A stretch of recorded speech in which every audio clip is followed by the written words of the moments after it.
Hey folks, Matt from artoftheimage.com. Following up on the last video about choosing the best value Cuda Core card for video cards, the best value video card with good Cuda Cores and whatnot, good performance for your Premiere Pro processing, for working for video, especially too 4K these days.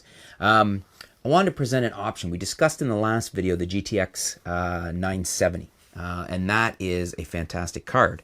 But the option that I want to present to you is a little bit more of a budget option, and I went this route back at the beginning of the summer. I found a used GTX 670 for, I think I paid 120 locally. I think I found it on Kijiji. So if you don't have Kijiji in your area, it's similar to Craigslist. So you go on there and find somebody that's selling one, because you can often negotiate with them. I think they were offering it for 160 or something. I talked them down to 120, and I got a good solid performing card. Now let's look at the card. Obviously I'll put the link below on Amazon. They have them on Amazon for as low as 150 used, so you can check them out. This is a Evga Geforce Gtx 670. I can't even remember if mine's the EVGA or mine's Asus or what it is. But anyways, the GTX 670 is the important thing. It's 2 gig of DDR5. So decent card, a little low for 4K. If you're doing a lot of 4K, I would like to have 4 gig. But it's working well, and with one caveat, and I'll explain that in a minute.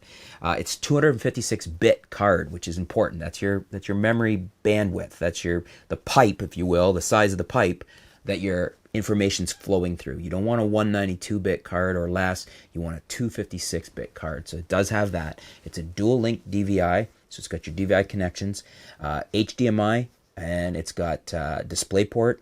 It's 4-way SLI ready. What else do we have here? The Cuda Cores. 1,344 Cuda Cores. Pretty decent number of Cuda Cores. Fairly powerful card. As I'd mentioned in the last video, I think my old card was the GTX 550 Ti with like 160 or 180 Cuda Cores, something like that. Very low amount of Cuda Cores with a 128 or 192-bit bandwidth. So very weak card in comparison. So for 120 bucks, I got the GTX 670. Plus, I sold my old card for I think 60 or 70 bucks on eBay. So basically, it only cost me $60 to go to this much better performing card, which is why I went to the GTX 670 instead of jumping all the way to the 970, because at the time I just didn't have the cash flow to justify going all the way to a 970. But I may do that at a later point, or I may go used again. But anyways, check the links below. I posted them. This is the card I bought, the GTX 670. You can get them for about 150 bucks on Amazon. You may be able to find them locally for even less if you're looking in Craigslist and on eBay.